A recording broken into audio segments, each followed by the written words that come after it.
Bases dropped on a Power Hour edition of Soccer Down here on a Saturday. It's October 3rd. We got two big games that at least I'll be paying close attention to today. One I'll be calling on radio, Atlanta United and DC United, 7 o'clock kickoff, probably about 7:08. We'll be on the air on 92.9 The Game and the radio.com app at 6:30 for the Five Stripes Countdown.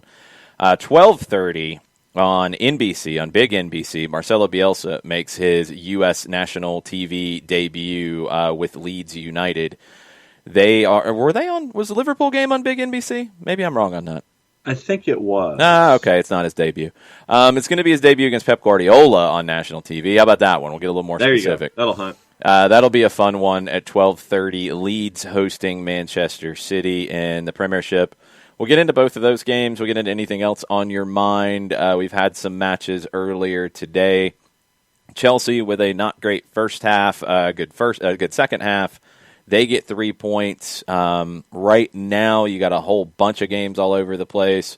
I've got Hoffenheim up over Frankfurt 1-0 in the 38th minute at the moment.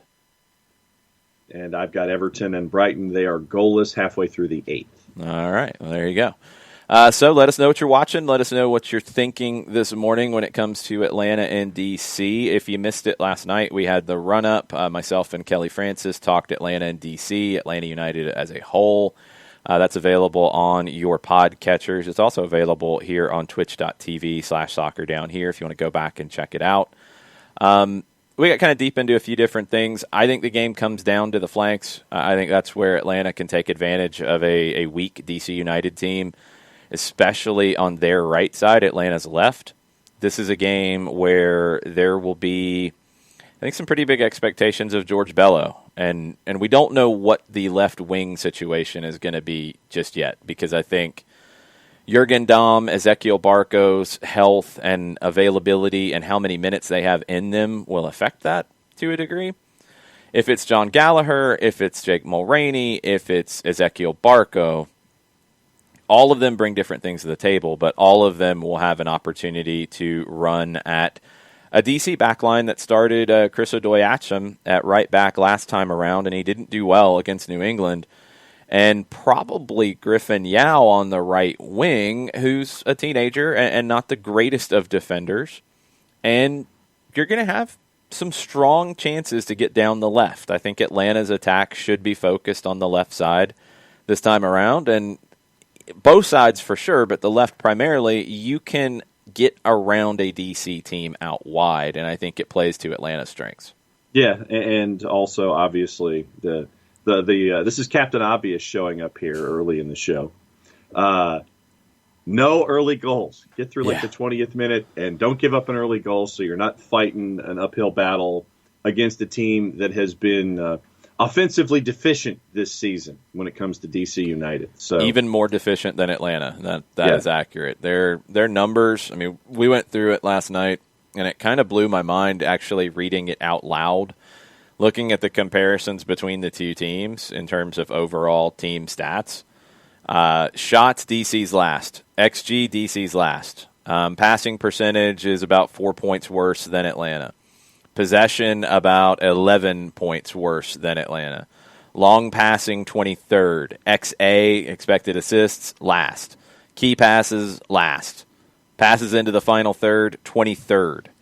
Progressive passes, 23rd. Switches of play, 21st. Crosses, 24th. Shot creating actions, last.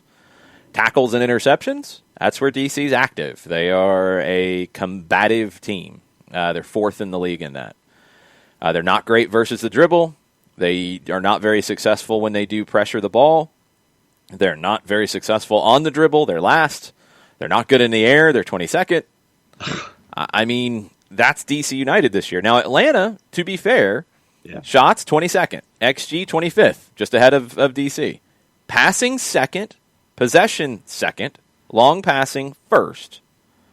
Expected assists, key passes, near the bottom, 25th and 23rd. Passes into the final third, and I think this is one of the more frustrating things about Atlanta, is they are playing into the final third a lot. They're 5th in the league in passes into the final third. But then you are 23rd in key passes, in creating chances. That doesn't compute. Progressive passes, about 5 more than DC, right around the middle of the pack in MLS. They switch the point of attack the most. 10th in crosses. Shot creating actions, DC's last, Atlanta's 22nd. Tackles and interceptions, where DC is very combative and is very active, Atlanta's not. They're 23rd. Versus the dribble, so defending the dribble, Atlanta's 7th. That's pretty good. Successful pressures per 90 minutes, they're 9th. That's not bad. Dribbles, so on the dribble, on the attack, Atlanta's 6th. They should be creating more. So you're passing into the final third. You're moving the ball forward. Your progressive passes are middle of the pack. You're switching the point of play. You're getting in crosses at a good clip. You're dribbling past people at a good clip, but then you're not creating chances. That's the disconnect for Atlanta.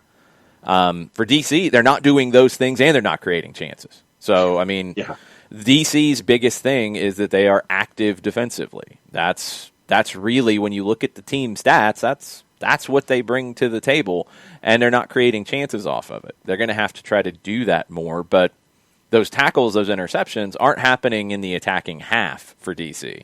They're happening in their defensive third, and then they can't get out. So if you're Atlanta United, you look at this stuff, and you look at the way DC plays, you know they're going to break up play sometimes when you attack, but you should have confidence in what you did against Dallas, and you're going to be rested to do it.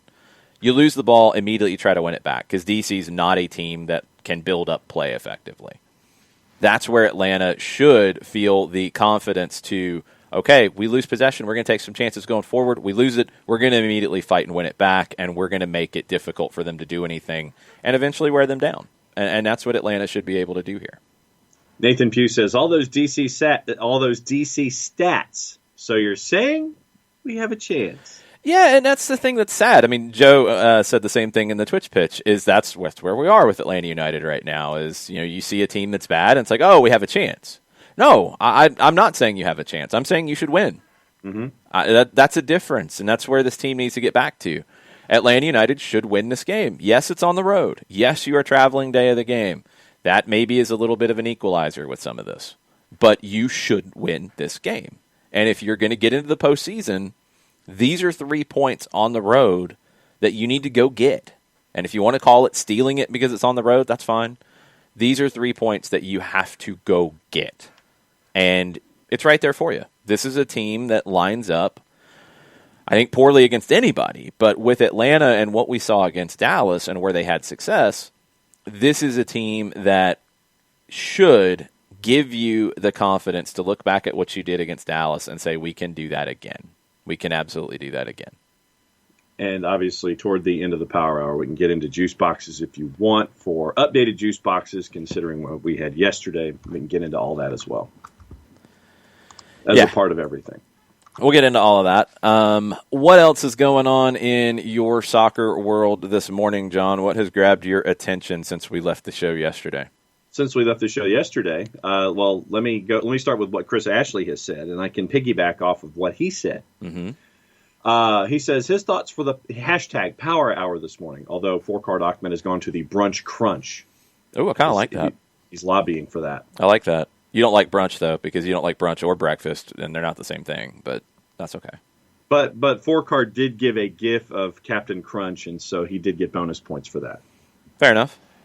All right, so Chris Ashley, let's talk once again about the greatness that continues to be the Greenville Triumph, who could clinch a spot in the final today with certain results. Mm-hmm.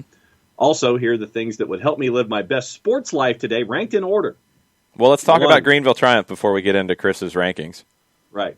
Greenville Triumph got the Duke last night. Well, I mean, who are they playing, by the way? OCB, who's at the bottom of the table of the bottom of the tables. They took care of business, and that. There's nothing wrong with that. It did take a while. 2 goals in the second half, 65th and 69th. McLean and Morrill got the goals. That puts Greenville, now it's a little tricky to follow because Richmond has games in hand.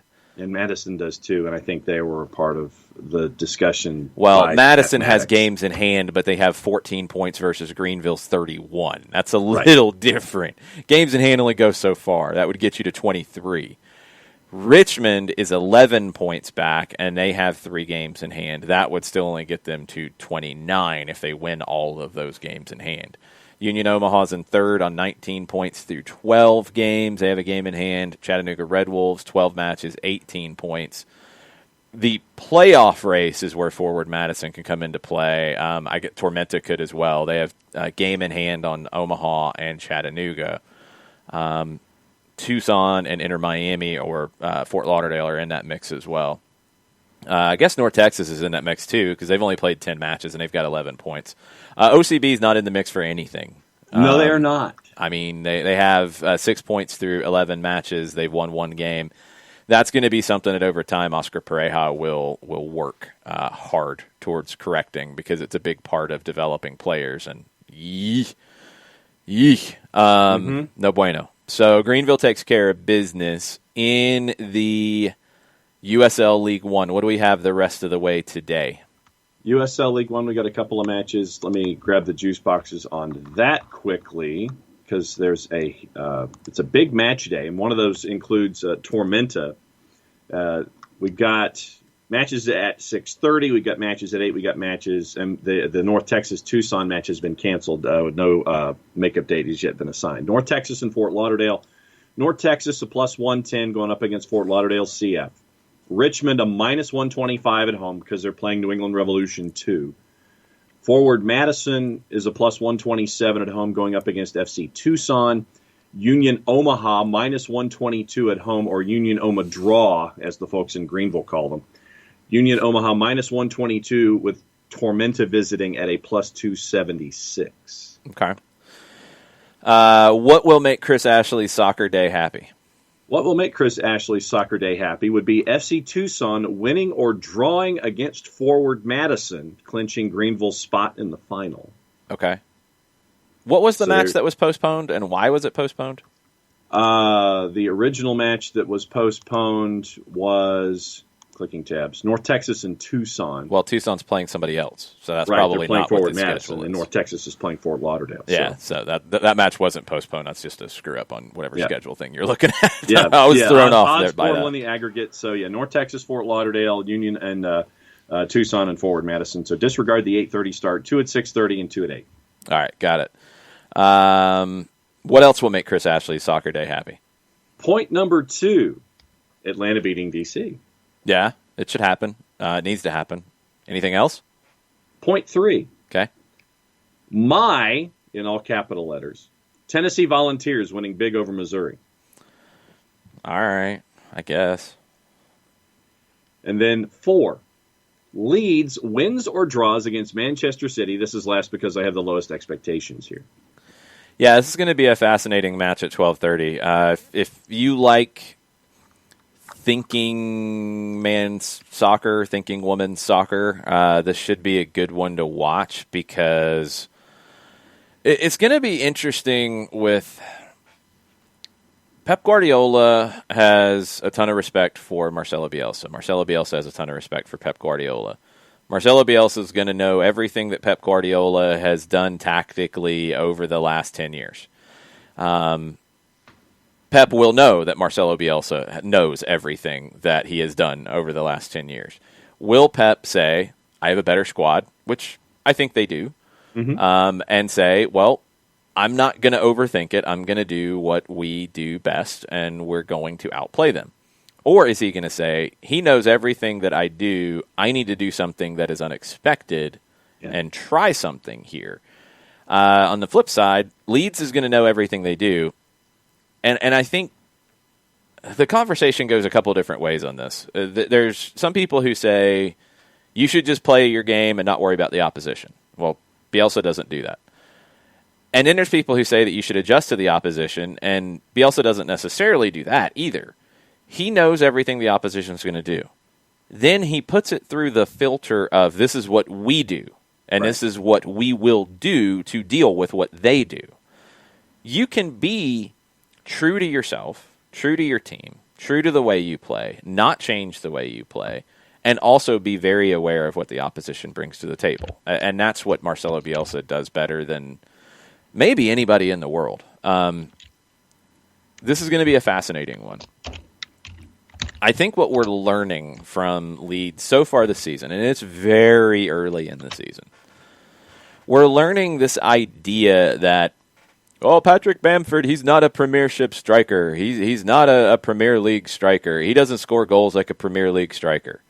Well, he does, and he is. And maybe you were wrong in what a Premier League striker is. Well, they didn't upgrade all these players, and these are championship-level players. Not if you coach them up, they're not. And I think that bar is a little different. And this is why I get so incredibly frustrated with clubs that as they're fighting a relegation battle or trying to get promoted and stay up, they turn to the same retreads they always turn to, who play negative, boring, awful soccer to just try to hang on and just try to hang around instead of actually playing. Bielsa does not care about anything negative. He is going to go for games. He is going to play the way that they play. He believes in his style of play, and he believes in his players. I think you have a far bigger gain by playing that way than playing to hold on to the last spot in a negative way. I think you can get more out of players that way. You give them confidence. It's just a better way to go. It's just a better way to go. And I hope that more people follow it. They probably won't. They should, but they won't. Take chances on managers who are not the same ones who failed in 27 different other jobs. Take chances on managers who challenge you and play in a different way than just, line of 5, line of 4, one up top, sit, bomb it long, defend, defend, defend, defend, defend, defend, defend, defend. Oh, you have a chance to maybe go forward. Don't do that. That's scary. Defend, defend, defend, defend. Those managers need to go. They need to not be coming back into the league. You need to take more chances on managers like a Bielsa and just managers who will not be afraid. Leeds did not go out on a spending spree. They did not come in and say we have to play differently. They're doing exactly like they did last year. They're doing exactly like Bielsa's teams have always done. And he's getting a lot out of players that people said weren't good enough. So I hope this is a sign for others. I don't think it will be, but it should be. And I think Leeds will benefit from it in a big way. I don't know if they get a result today or not. We're still learning who they are and how good they are at this level. I think they're very good. I feel a lot better about that idea that they can finish around 10th than I did coming in. I was hopeful that could happen. I feel much better about it based off what we've seen. Today will be a huge test. And if they get a result, they are at home. If they get a result, then I think we're having a different conversation about what that ceiling could be for Leeds United this season. Question from the Manchester Evening News is, will new signing Ruben Diaz go straight into the lineup? He will have trained 3 times before the matchup against Leeds United, and the starters that we traditionally see with Manchester City also got some rest from the midweek match in the Gummy Bear Cup against Burnley, and also saw Bernardo Silva return from injury. So that's the question from the Manchester City perspective. Emerick Laporte, Nathan Ake, the defense that gave up 5 last time, that's what you're looking at for Manchester City. Pep's bold. If he liked what he saw in training, he'll go straight into the lineup. There's also the flip side that when you look at going up against a team that's going to challenge your back line, maybe you want him to settle in a little bit more. It's going to depend on how he trained. It's just going to depend on how he trained and how the team comes out of that Carabao Cup game in the midweek and how they're feeling. So we'll have to see. It would not surprise me if he goes straight into the lineup, even with the potential for being under a lot of pressure today. Right now, juice boxes have Manchester City at minus 303, Leeds a plus 718, and your draw plus 523. Give me some juice boxes on a draw. I'm feeling like a draw in this one. I'm just looking forward to it. I mean, I don't want to sound like overly giddy, but I'm just looking forward to seeing this chess match that we're going to see here and see how it. You mentioned the filter that Bielsa will use with knowing what Manchester City is bringing to the table and inserting it into what he's thinking. But no, I'm just looking forward to this one on a bunch of different fronts. Yeah, I'm really looking forward to this match. 12:30 NBC. That will be on for you. Getting caught up on the Twitch pitch. Our delivery person on the scarves is working hard this morning. Abby is out getting them dropped off in a lot of different places. Nice. Cobb and Cherokee delivered or being delivered or have been delivered. Check your front doors and mailboxes. Some people have already got theirs. And lots of other stuff. Okay, Christopher Abel. Hat trick for Gressel today, question mark. Well, it'd be more goals than he scored all season. Yeah. If he scores, is Mike bringing back Gresselmania? Probably not. Julian Gressel's had a pretty poor season in D.C. Yamil Assad's had a pretty poor season in D.C. DC's had a pretty poor season in D.C., so it's not just on those two guys, but they have not delivered much. So considering the fact that D.C. has been more inept in front of goal than Atlanta, I'm not expecting a hat trick for anybody today, especially Julian Gressel, who, what does he have this season? I will tell you in a second. I think he's got a goal. I don't even know if he's got a goal. I was going to say Bupkis, but I'll go ahead and defer to you. He's got an assist. I know that much. I don't think he has a goal, but let me double check real fast. I want season stats, people. He has a goal. He has 1 goal and 1 assist. Or does he have a second assist on MLS stuff? Let's see. Does he have a bonus assist? 1 assist. Okay, so he's got 1 assist. 1 goal, 1 assist. 11 shots, 2 shots on goal, 8 fouls called, 3 offsides. I don't care about that stuff. He's got 1 goal, 1 assist. 1 goal, 1 assist. 1 goal and a hat trick today, Chris. I'm not expecting it. Ropes got his scarf, just showed up. Very nice. Happiest of Joes asked if this was a mate cup that I have, and it is. I was wondering about that. I did it all day yesterday, and nobody said anything. We were talking so fast, I didn't get the chance to ask. Nobody said anything. I decided to go into the new mate world. I have the gourd. I didn't go with like a pumpkin gourd because that might take a little more work for me right now. I went with a pretty basic gourd, stainless steel. I got the hot water over here in the thermos. There you go. So yeah, I'm going down the road. Yesterday was pretty good. It's strong, and I think what I'm learning is getting the right level of heat to the water is key in what kind of flavor you get out of the mate. It was a little bit hotter today, and it's a little more bitter. I went with honey in the water because I need a little bit of sweetness. I think I needed a little more honey. But I drank it yesterday, packed the gourd one time in the morning, almost finished the whole thermos here. Not quite, but almost. Drank it during the show, drank it till about 12:30, 12:45, and I had 1 more cup after that. Didn't need a Red Bull, didn't need anything, wasn't tired later in the day, felt fine. So I've been sipping on it all morning, and all's good. So yes, I am trying to go away from the Red Bulls. Since y'all started this whole thing about Monster, I'm like, I'm going to flip the script on all y'all. I'm going to go to mate. I'm going to go mate. So that's where I'm at right now. We'll see how long this lasts. I hope it does. I like it. It's very good. We're going to keep rolling with it. All right, Burned on the Bundesliga update real quick. Stuttgart 1-0 up on Leverkusen is a big thing, almost 2-0. Budget's almost 25 or probably 25% of Leverkusen. Seems like their American coach is doing well so far. Oh, no, they're losing 1-0. Oops, sorry, Burned. I saw your second post. My bad. What were you going to say, John? No, just Gio Reyna with an assist to Holland, 1-0 Dortmund over Freiburg in the 33rd. Very nice, very nice.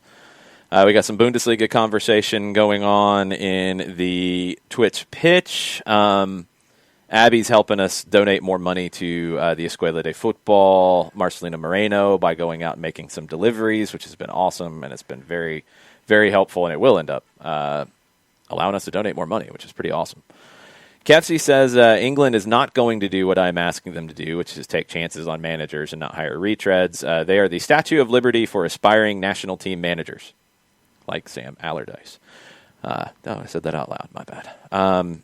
Was that in your out loud voice? Yeah. Richarlison's injured. That's not good. No, he went down, and Everton is leading 1-0. They are just turning minute 32. Patrick Delaney, Fender, has posted his photo with his Marcelino Moreno scarf online as well. Very, very nice. We will do something, I think probably the day he's in the lineup. It'd be very cool if everybody can tweet or Instagram or both or whatever. Hashtag Bienvenido Marcelino and hold the scarf up. That'd be kind of cool. There you go. Fender, you're awesome. Thank you for tweeting that. Hutcho asks a good brand of mate to try. I'll tell you the one that I got, and I'm not going to run in and double check it. I want to make sure I tell you the right one. And it was recommended as a good entry-level mate. Entry-level mate. Yeah, I mean, people have different ones they like. I don't like the really bitter mates. That's always been a turn-off for me when I've tried them. So Cruz de Malta was the one that I went with. It's, from what I've read and reviews I've read, it's a pretty basic, simple, but still like respected mate brand. The deeper you go into it, there's differences between Argentine and Uruguayan and Paraguayan, and the preparation can be different. But Cruz de Malta is what I went with. And I'm looking at it as saving money, too, perfectly honest. I mean, the amount of Red Bull that I would drink in a week versus the one filling of the mate gourd and water is a whole lot of money saved. And that's what I'm hoping will continue. Nathan with a question to the floor, and he's asking, why so mean to gravy-soaked Big Sam? Say that again? Why so mean to gravy-soaked Big Sam? Because his coaching style is garbage? Yeah, I said it. Negative, negative, negative, negative, negative, negative again, negative. And he was an idiot in how he lost the England job. Complete and utter idiot. And his coaching style's garbage. I have no respect for the coaching of that kind of style. Oh, he's a specialist in rescuing a team from getting relegated. There you go. Yippee. Here's what it is. We're going to play everybody in the back. 0-0. You get a point. You move on to the next one. Yeah, we're going to play everybody in the back. We're going to kick it as far away as possible and as high as possible, and we're going to sit and defend. That's it. Ooh, that's difficult. But he keeps getting opportunities in those spots because that's what people think is the way forward. It's not the way forward. It just keeps you where you are. Clubs who do that are just going to stay in that little back and forth yo-yo section, and they'll go up sometimes and they'll come down sometimes. Clubs who actually want to progress do what Leeds is doing. They stuck with Bielsa after a season where they came very close. They were rewarded. They stuck with him coming into the Premier League, and I think they'll be rewarded because I don't think they'll be in the 15, 16, 17, 18, 19, 20 range. I think they have the potential to be higher than that, which is more money. And if they do that, I think that'll put them on footing to stay in that kind of spot down the road. Mm-hmm. Now, they've got the infrastructure that some clubs don't. That's true. But when it's risk-reward and you're not risking anything, it is we're just going to be a yo-yo club and we're going to go get Big Sam or whoever else you want to put in that category and just stay where we're at. Okay. I mean, if that's where you want to be and that's what you want to do, fine. But like Newcastle shouldn't be that club, and they are, and that's the type of manager they have. Leeds shouldn't be that club, and I don't think they want to be, and they're acting like they don't want to be, and they have a manager who is showing that he doesn't want to be there. Crystal Palace, I think, could be bigger than they are, but they have a manager who is very risk averse. They're not going to grow. It is. It's what it is. I like managers who are, it's not like Marcelo Bielsa. Progressive probably isn't the right word because he's been doing this for a long time. Can I just say imaginative? No, I mean, it's not even that because he's imaginative as Pep Guardiola because Pep keeps coming up with new things. mean, Bielsa he does the same thing. Like, it's not imaginative. If you pay attention, you know what they're going to do. That's why I was blown away by the announcing last time around, where it was like, oh, he's playing 3 in the back. Well, they're playing 2 up top. That's what he's always done. He is always going to tweak that element. If you play 1 up top, he's going to play a line of 4. If you play 2 up top, he's going to play 3 center backs, because he always wants 1 more center back than you have forward. That simple. Outside of that, they're going to play the same way. They're going to get forward fast. They're going to play in the other half. They do want possession, but they are going to press you in your half of the field. And they're going to play wide open, and they're going to give you chances, and they're going to create chances. That's what they're going to do. It's nothing new. They did that with Newell's when Tata Martino was playing and Pochettino was playing. It's the same thing now. So it's not imaginative. I disagree. I don't think it's progressive, because it's the same as it's been since the early 90s. Well, but it's effective. I guess the way that I was trying to think of it is just it's different. It's different. That's true. And he's stuck with it. And he's stubborn in some ways with that, and not in a negative sense. He's confident in the way he sees the game. Where he might be more imaginative, and I don't know, I think he's probably still doing a lot of the same sessions he's always done, is how he trains a team and how he prepares a team. But, I mean, Bielsa's he believes in this way of football. You listen to the things Matias Almeida said, and it's very similar, because he believes in that way of football as well. And you see how it can look not so good if you don't have the right players to do it. Yes. It's not about spending a bunch of money on players. It's having the right players. Yes. And it's also a challenge for a manager to sustain it. And that's why Bielsa hasn't stayed in the same place for a long period of time, or Almeida, or others who are along those lines, because it's demanding. It's intense. It takes a lot out of you. You can't play that way for 10 years. I don't think you can play that way for 5 years. You get into year 3, and that might be the last year. Now, this is a different one with Bielsa going up into a different league. Maybe he can do 2 years in the Premier League with this group. I think he's going to have a lot of squad overhaul to do that. Yep. Because you just burn a team out. Go ahead. Yeah, no, just scoring updates from the championship. Everybody's scoreless, so the Colonel is not listening to us this morning live because he's focusing on Swansea and Millwall in a battle of 3 versus 8. Okay. 8. So they are goalless in the 39th. In the championship, Rotherham's got to go on the board. Bristol City's up 2-1 on Nottingham. Everybody else is scoreless. Wayne Rooney. What's Wayne Rooney doing? Huh? What's he doing? He had a set piece, and it was from about 24 or 25, the only goal for Derby County. It's the only one that they needed in a 1-0 win over Norwich. Michelle Nuttallab is not happy. Sorry, Michelle. Good for Wayne Rooney, though. Yeah. And it just looked like it stayed in the air forever. For those of you who might have haven't seen the video yet, just kind of floated it and moved it into the upper 90, upper right-hand corner. So it was a thing of beauty. Derby wins, and Wayne Rooney does it once again. Once again, I thought it was his first goal of the season. No, it's from a set piece in the general historical sense. It's not the last time that he's done. Not the first time he ain't done something like that. For a triple negative. What John said. Christopher Abel asks if Big Sam is more negative than Anthony Hudson. Ooh.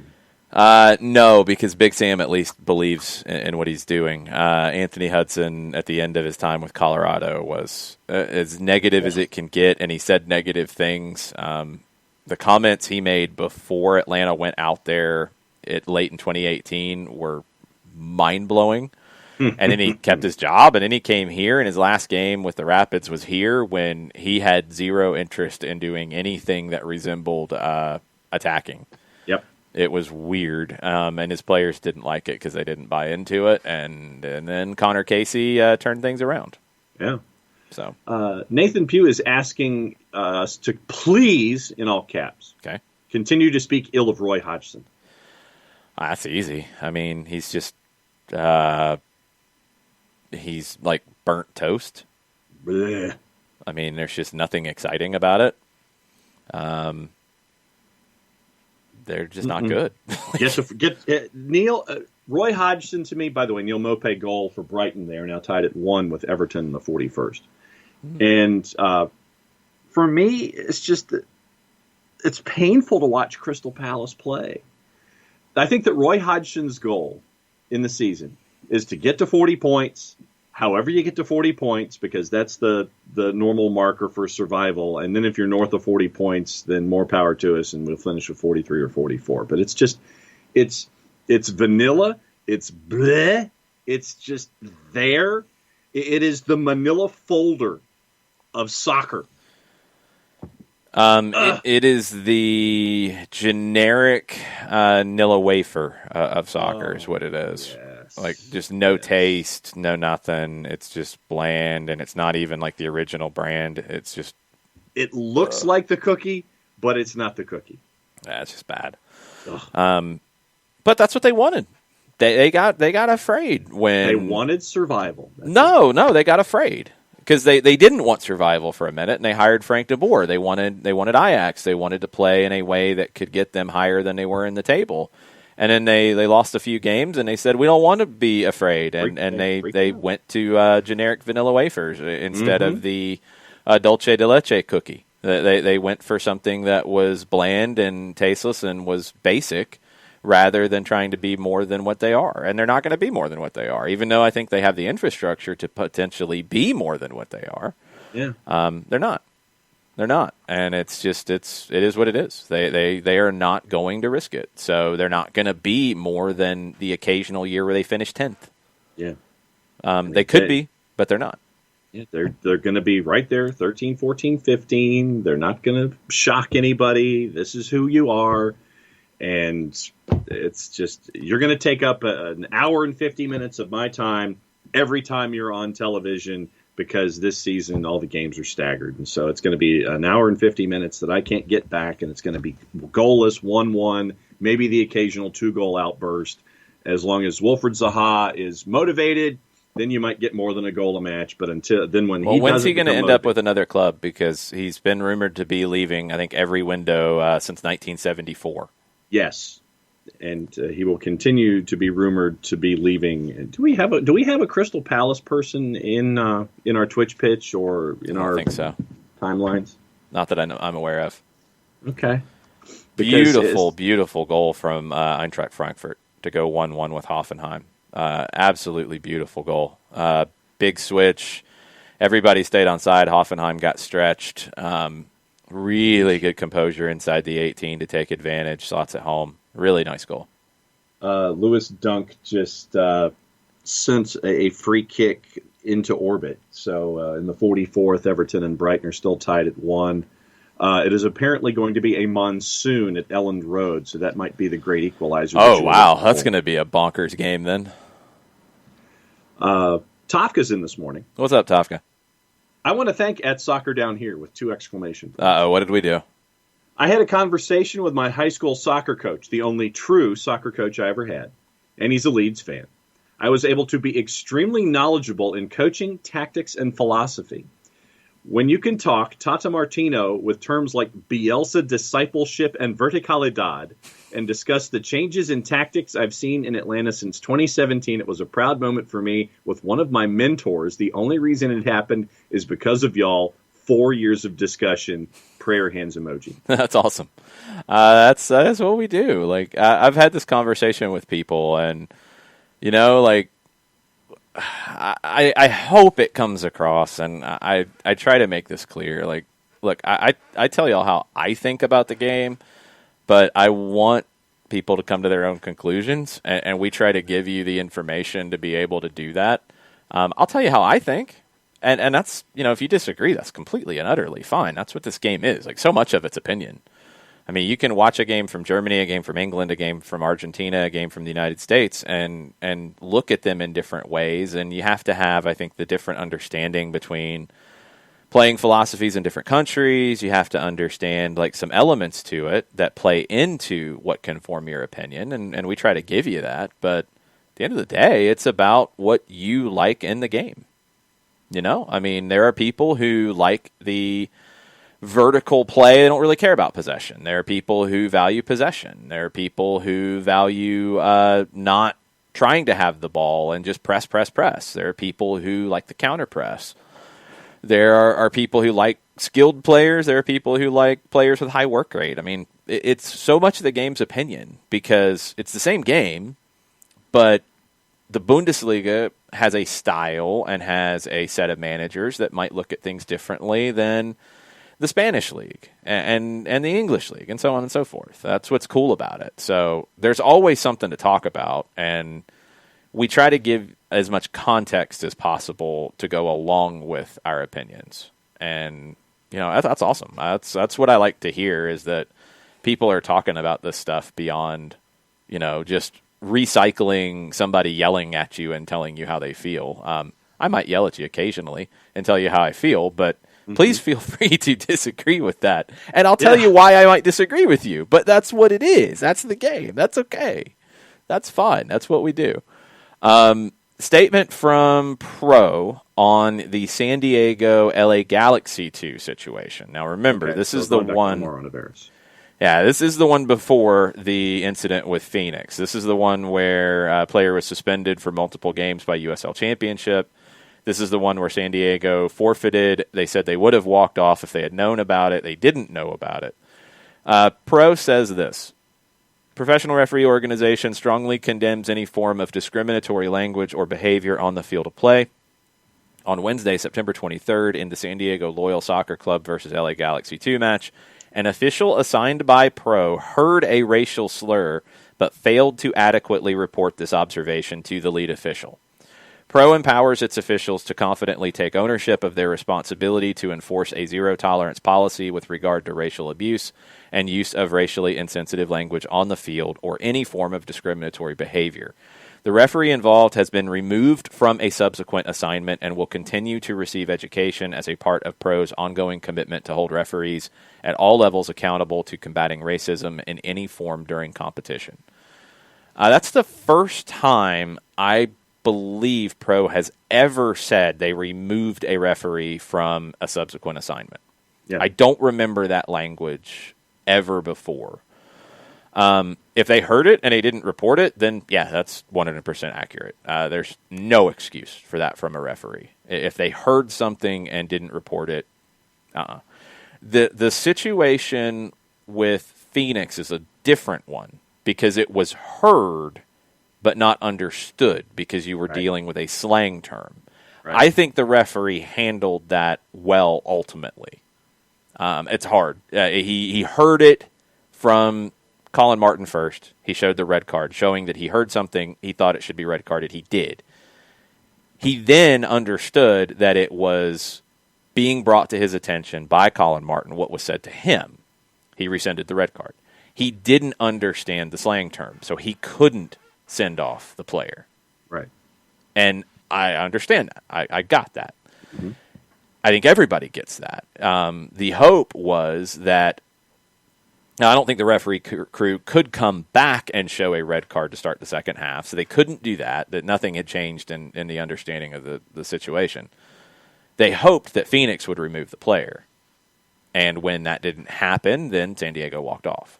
I don't think the referee crew was wrong in the San Diego-Phoenix game, but they were obviously, Pro is telling you, they were wrong in this one, and the referee has been punished for it. Right. Obviously still waiting for more developments out of San Diego and Phoenix when it comes to anything involving the head coach, Junior Flemings, any other judgments out of USL Championship, other things like that. Other updates from stuff going on. Yuri Mina, clean header off a set piece. They go to 2-1 at the half. Everton leading Crystal Palace. Tafka adds to what he initially said about his discussion with his coach. He says, not to suggest I know everything, I don't, but I may have given him the best soccer discussion he's ever had from a former player. Look, here's the thing, and I say this a lot, and it needs to be understood. Nobody knows everything. I don't. Anybody talking about the game doesn't. And if they tell you they do, then they don't, because it constantly changes. Just like we talked about with Bielsa and Pep. Pep has constantly evolved. It changes. The game has ebbs and flows. Sometimes you get a lot of teams that press. Okay, you got to stay up with that. Sometimes teams don't want to press. They do this. You got to understand that. There are situations where you bring in a player from a country that you don't follow closely, and you've got to learn. You've got to take the time to learn and understand what makes that player up. You have games in the Champions League where you're playing a team you might not know well. It's okay to say you don't know everything. We need to get past that idea in soccer that, it is just yelling at people and saying this is what it is. No. It's constantly evolving, and nobody knows everything because it's going to change tomorrow. So that's okay. That's a good place to be, to know that you don't know everything. Need more of that. Like, I don't know everything. I'll be perfectly happy to tell you that. And that's why I'm here. I'm here to learn. But I'm here to learn. Like, that's the thing. No, it's not that I know everything and I'm telling you. It's I'm learning alongside. Like, right. Every time something comes up, I'm learning more about it, and I'll dig more into it. That's the game. And that's what all soccer people should understand, is that it's going to constantly change. Shiva and Joe Johnstone have posted pictures of their scarves that have been delivered in-house. So awesome. Shiva says, thanks for this. It's for a great cause, and posting a picture. Joe with the promo, he says, have you gotten yours yet? If not, check us out.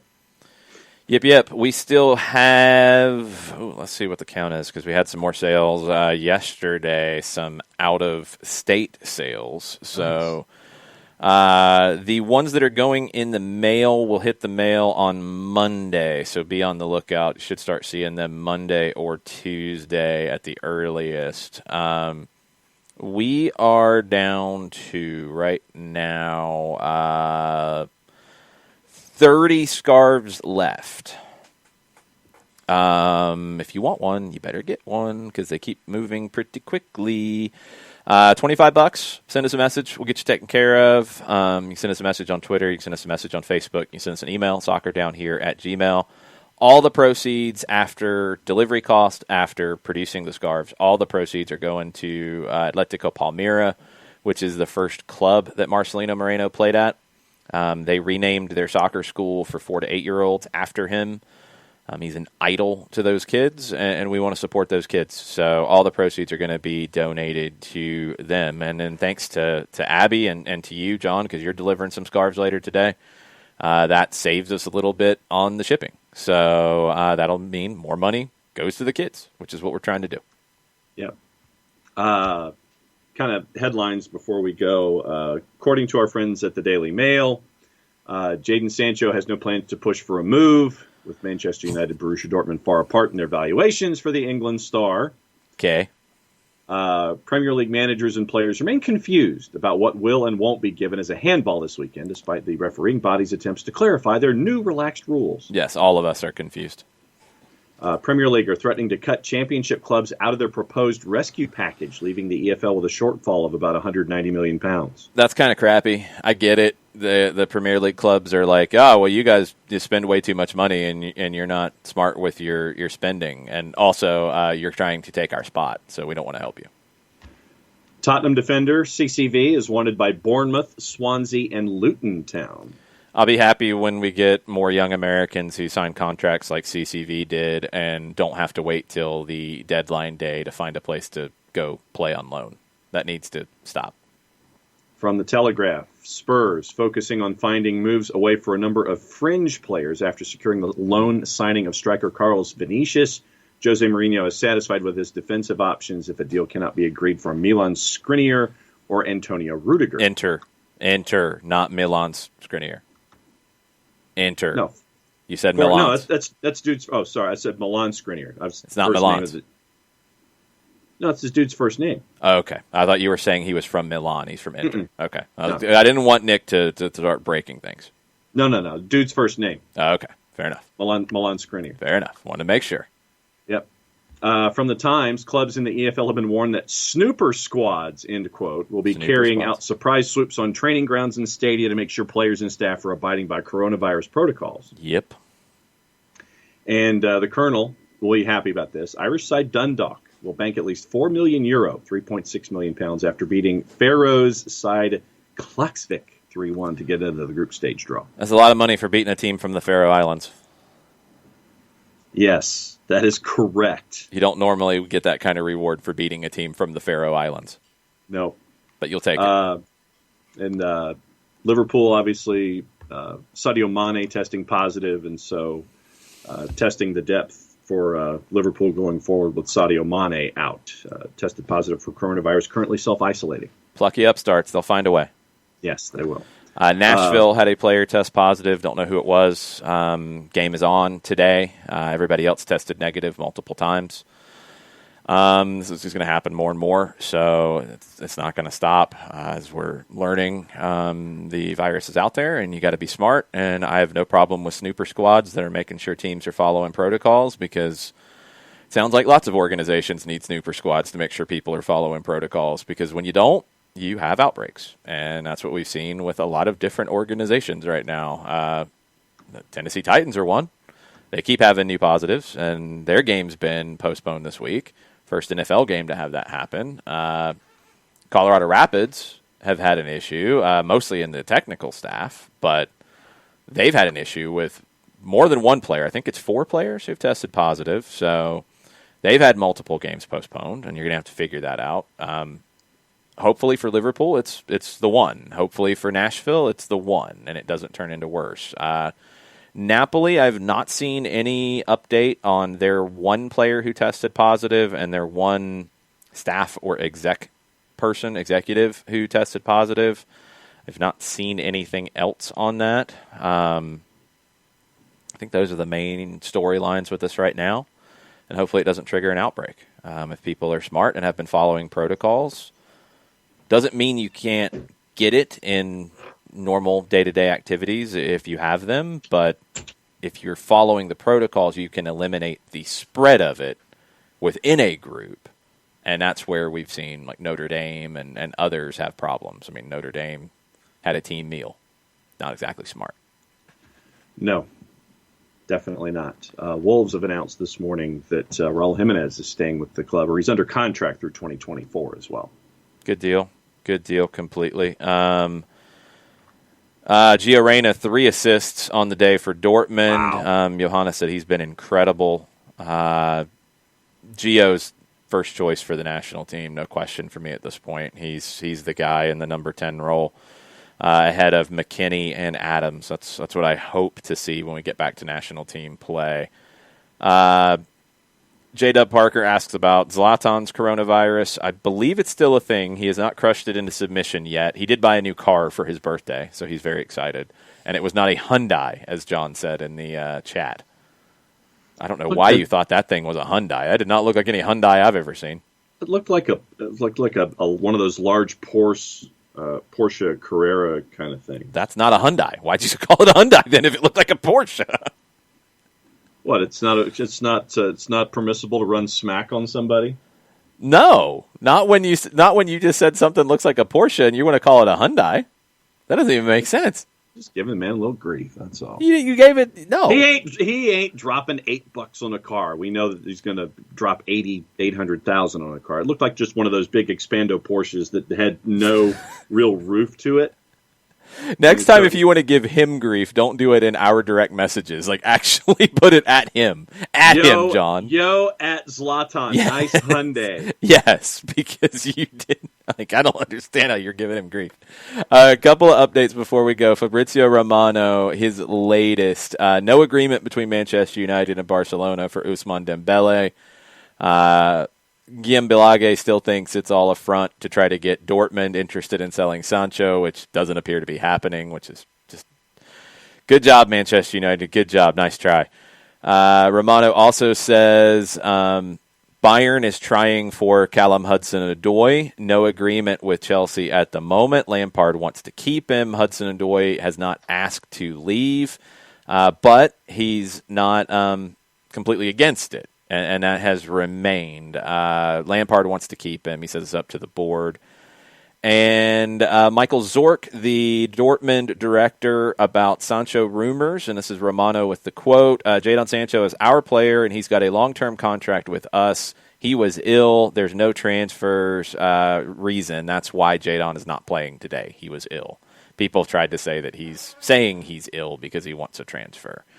And Tottenham has completed loans on two of the players, or two of the situation you mentioned with trying to get rid of some of the fringe players.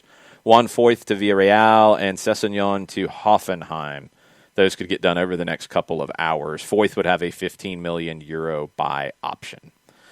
That's the latest. That's the Power Hour. Tonight, broadcast starts at 6:30 on 92.9 The Game and the radio.com app. We'll have the full-time report for an hour after the final whistle. Game should kick off at 7:08, DC versus Atlanta United. Tweet at us during the game. We'll talk about it at halftime. We'll talk about it in the full-time report. Mike Conti 929, long shoe for me. I'll be on Southern Fried Soccer with Doug that'll post later after everything as well. So Doug Robertson, AJC for him. Lots of stuff. Tweet it at John. He'll be on the Soccer Down Here account during the match at Soccer Down Here. And we got a lot of stuff to take care of tonight. So thanks for hanging out for the Power Hour. We're back on Monday. Mucha plata, y'all. Mucha plata, y'all.